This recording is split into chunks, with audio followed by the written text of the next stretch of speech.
Hello and welcome to Deep Dive. Today's topic, JavaScript variables. We're going to be going all kinds of stuff like types, how to declare variables, when to use let and const, scope, and hoisting. So we got a lot to unpack, so let's get to it.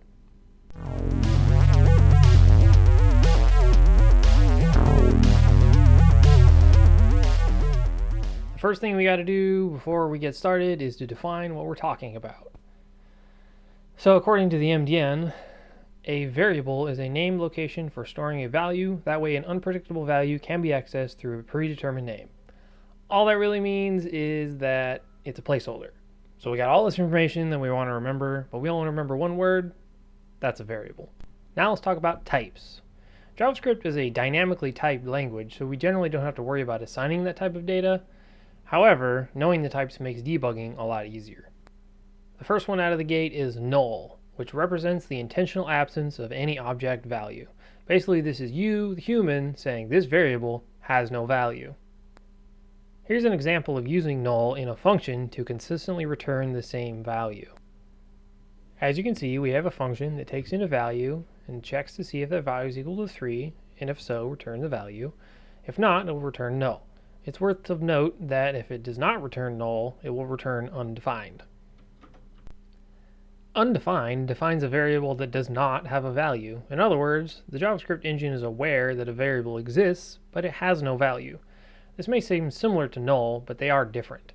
The main difference is that null is a defined value, whereas undefined is not. Here's a rather rudimentary explanation of undefined. So you've declared a variable, and then you're logging that variable, but because you've given it no value, it returns undefined. And here's everybody's favorite, Boolean, because it sounds cool. It's a simple true or false. Next up is the number. Now, JavaScript uses the double precision 64-bit floating point format, IEEE 754. What does that mean? Honestly, I'm not a computer scientist. I don't entirely know. But what I do know is that in JavaScript, you don't have to define what type of number you want to work with. Like other traditional programming languages where it's a float or an int or something like that.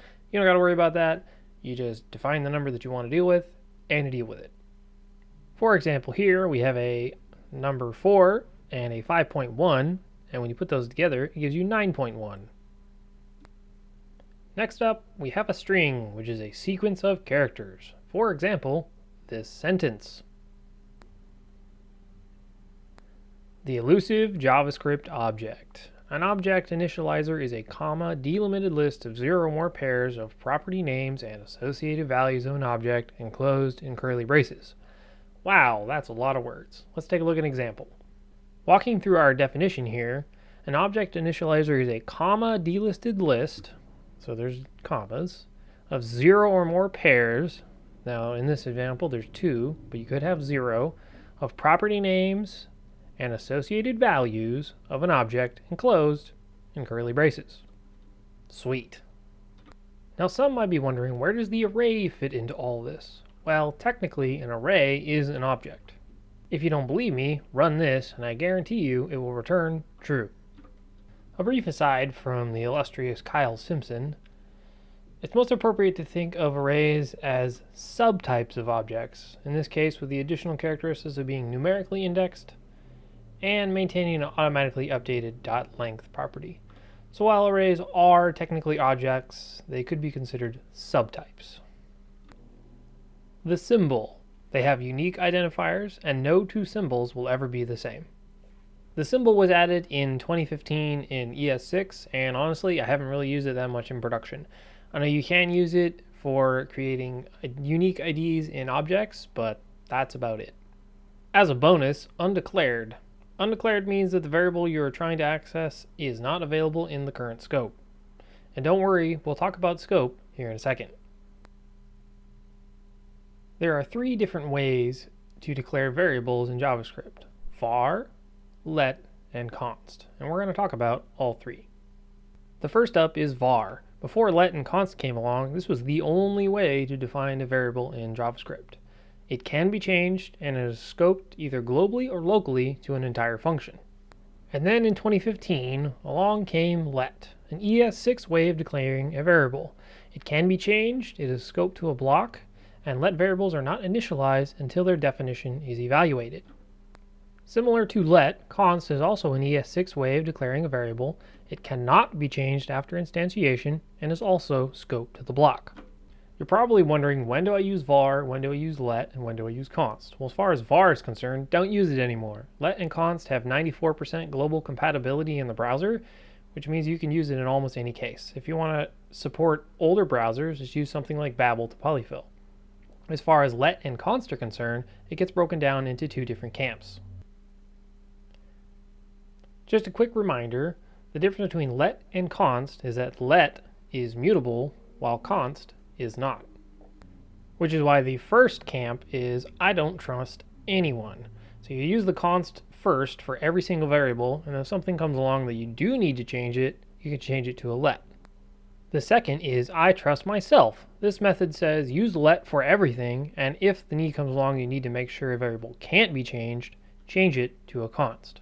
The moral of the story is don't use var. Use const if you want to make sure that your variables can never be changed no matter what, and use let if you plan on changing those variables.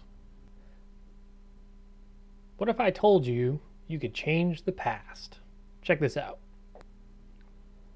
Look at those two variables. 3string is a string and 3num is a number. So you would think that we try and add those together, it will throw an error. But as you can see in the bottom, it's not going to. It's going to give us 6.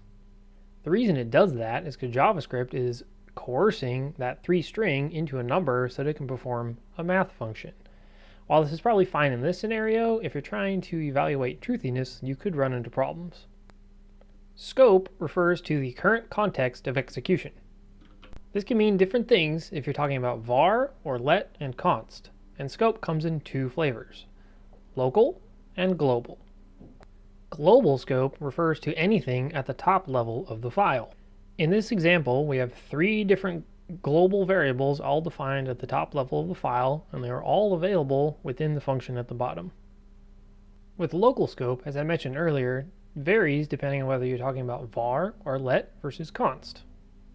A var statement, when called within a function, is available anywhere in that function. In this example, we have a local scope var that's inside of a if statement, and you can access it within the if statement and outside the if statement at the bottom. The new kids on the block, let and const, are block scoped, which means they're only available within the block that they're in. Some examples of blocks are if switch statements, for while loops, or as described expertly by Ming Tsai, generally speaking, whenever you see curly brackets, that's a block. Using the same example function we had before, we have a let instead of a var. As you can see, it's still available to be called within the if statement. However, if we go outside of the if statement, it is no longer available, and you get the reference error, local scope is not defined. Hoisting is kind of a simple but complicated concept to understand, so I'm going to give you a couple of definitions, and then I'm going to try to explain it to you visually. The first one comes from MDN. Because variable declarations are processed before any code is executed, declaring a variable anywhere in the code is equivalent to declaring it at the top. This also means that a variable can appear to be used before it's declared. This behavior is called hoisting, as it appears that the variable declaration is moved to the top of the function or global code. Our second one comes from Kyle Simpson. All declarations, both variables and functions, are processed first before any other part of the code is executed.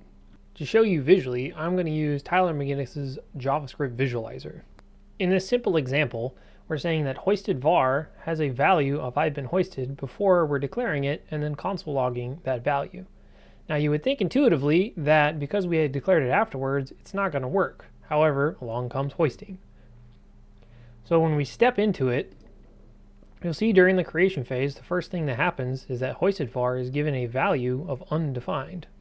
And then we let it run, we'll see as it evaluates the rest of the code during the execution phase, because hoisted var has already been defined, it's later given the value of I've been hoisted, as opposed to throwing a reference error. Let and const are not hoisted like var is. Var is initialized as undefined, while let and const remain uninitialized until evaluated by the compiler. Given the same example before, the hoisted var will remain uninitialized until the execution phase, which will not allow hoisted var to be given the value of I've been hoisted. Wow, we talked about a lot of information in this deep dive. Talked about scope, hoisting, variable types, threw a little ES6 in there for flavor, and I imagine we didn't finish everything. So if you got some suggestions about what you want to hear, go ahead and throw it in the comments below, throw a sub, and happy coding!